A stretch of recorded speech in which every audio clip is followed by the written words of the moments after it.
నమస్తే అండి. నమస్కారం. మేడం, ఏంటి అంగన్వాడీ కార్యకర్తల హెల్పర్స్ పరిస్థితి ఏంటి? గత గవర్నమెంట్లో దాదాపు 60 రోజుల పాటు ఆందోళన చేశారు. ఆ టైంలో గత ప్రభుత్వంలో మీకు వైసీపీ ప్రభుత్వం చేసినటువంటి లబ్ధి ఏంటి అని మీరు ఏం చెప్తారు? అసలు ప్రధానంగా అంగన్వాడీ ఉన్నటువంటి వ్యవస్థలో ఉన్న ప్రాబ్లమ్స్ ఏంటి? S4 ఛానళ్ళు అందరికీ నమస్కారం. ప్రేక్షకులకి ప్రధానంగా రాష్ట్ర వ్యాప్తంగా 1,04,000 మంది అంగన్వాడీ వర్కర్లు, హెల్పర్లు, మినీ వర్కర్లు పనిచేస్తూ ఉన్నారు. వీళ్ళు గ్రామ స్థాయిలో అట్టడుగు ప్రాంతంలో ఉన్న గర్భిణీలు, బాలింతలు, చిన్నపిల్లలకి సేవలు అందిస్తూ ఉంటారు.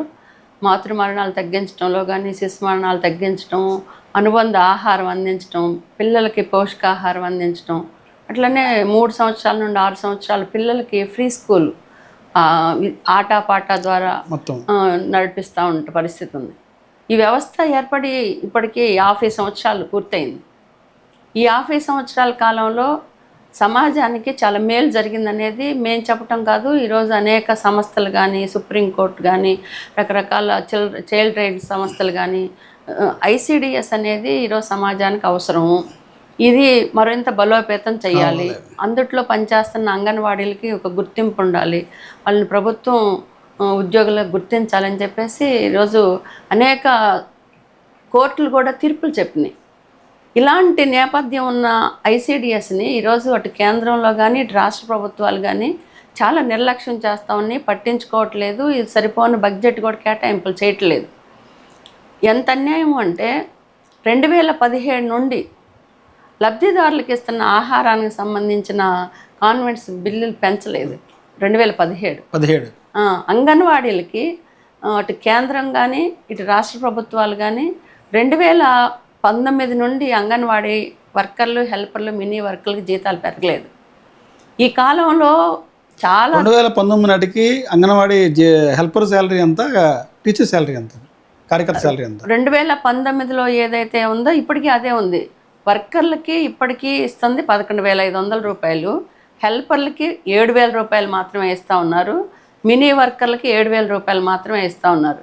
ఈ కాలంలో చాలా ధరలు పెరిగినాయి. నిత్యావసర సరుకుల ధరలు పెరిగినాయి, విద్యా వైద్యం ఖర్చులు పెరిగినాయి, కరెంటు ఛార్జీలు పెరిగినాయి, కుటుంబ అవసరాలు పెరుగుతూ ఉన్నాయి.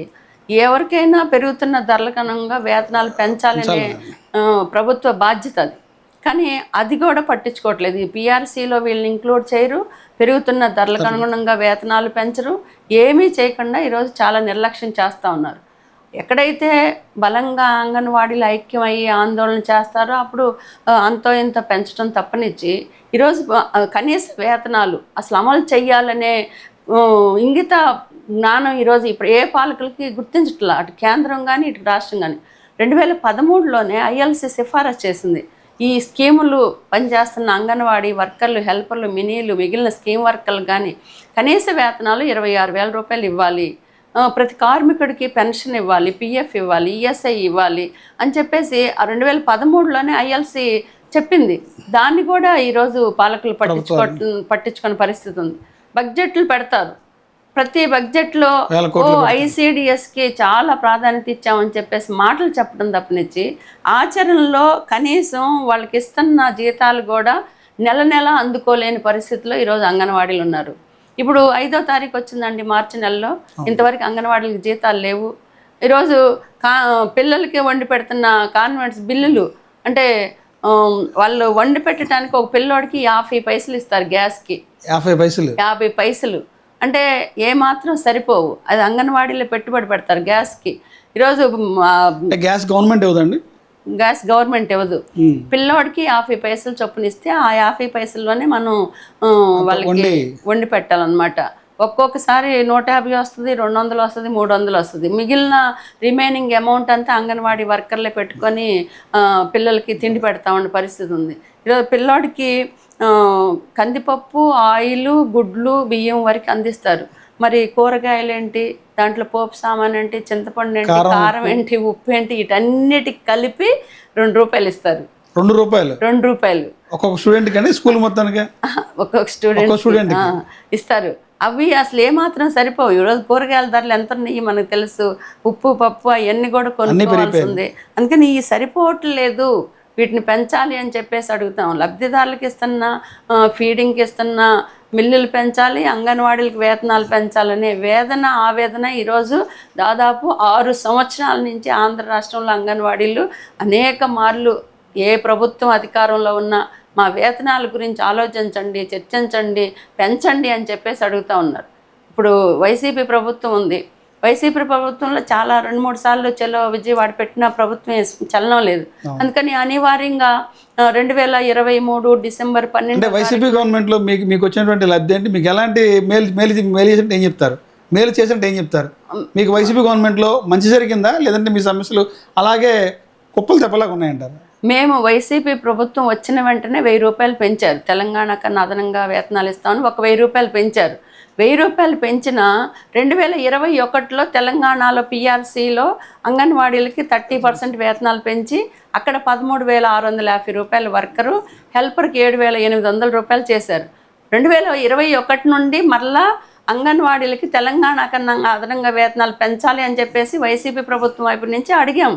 అడిగితే ప్రభుత్వం ఏం పట్టించుకోలేదు. అనివార్యంగా 2023లో డిసెంబర్లో ప్రభుత్వం దగ్గరికి ఎన్నికలు పోతా ఉంది, కనీసం ఇప్పుడైనా అంగన్వాడీల గురించి ఆలోచన చేస్తుందని చెప్పేసి చాలా శాంతియుతంగా సమ్మెని ప్రారంభించాం. సమ్మెను ప్రారంభించిన తర్వాత వైసీపీ ప్రభుత్వం కూడా చాలా దుర్మార్గంగా అంగన్వాడీలను అణచడానికి చాలా ప్రయత్నం చేసింది. ఎస్మా ప్రయోగించింది, మా సమ్మె మీద ఎస్మా ప్రయోగించింది. తర్వాత మెమోలు ఇచ్చారు, షోకాజ్ నోటీసులు ఇచ్చారు. చివరికి సమ్మె ముగింపు రోజు మొత్తం టెంట్ల మీద ఎట్లయితే దాడి చేసేసి ఇప్పుడే మొన్న 3వ తారీఖు ఎలా అయితే చేసిందో సేమ్ అలానే ఆ రోజు నిర్బంధం ప్రయోగించి చాలా అన్యాయంగా వ్యవహరించింది. దాంతో ఆ రోజు చర్చలు జరిగింది. మానవత్వంతో చర్చలు జరిపి అంగన్వాడీలకి అడుగుతున్న డిమాండ్ చాలా న్యాయమైంది అని చెప్పేసి ఆ కాలంలో మాకు 4 జీవోలు వచ్చినాయి. సమ్మె కాలంలోనే 4 జీవోలు వైసీపీ ప్రభుత్వం ఉన్నప్పుడే 60 నుంచి 62 సంవత్సరాలు రిటైర్మెంట్ వయసు పెంచుతూ ఒక జీవో ఇచ్చారు. అట్లనే రిటైర్మెంట్ బెనిఫిట్ 50,000ది 1,00,000 రూపాయలు పెంచుతూ వర్కర్కి, అట్లనే 20,000ది 40,000కి పెంచుతూ మరొక జీవో ఇచ్చారు హెల్పర్లకి. అట్లనే 3వది హెల్పర్ల ప్రమోషన్కి సంబంధించి అంతకుముందు 45 సంవత్సరాలు ఉండేది. మేము అడిగాము 50 సంవత్సరాలకి హెల్పర్ల ప్రమోషన్ వయసు పెంచాలని చెప్పేసి జీవో కూడా ఇచ్చారు. వర్కర్లకు కూడా సూపర్వైజర్ పోస్టులకు అంతకుముందు 45 ఉండేది, 45 50 సంవత్సరాలు పెంచారు. వర్కర్లకి 50 సంవత్సరాలు, హెల్పర్లకి 50 సంవత్సరాలు ప్రమోషన్ల వయసు పెంచుతూ జీవో ఇచ్చారు. అట్లనే 4వది TA బిల్స్. అసలుకి అంగన్వాడీలు ప్రతి నెల చివరి వారంలో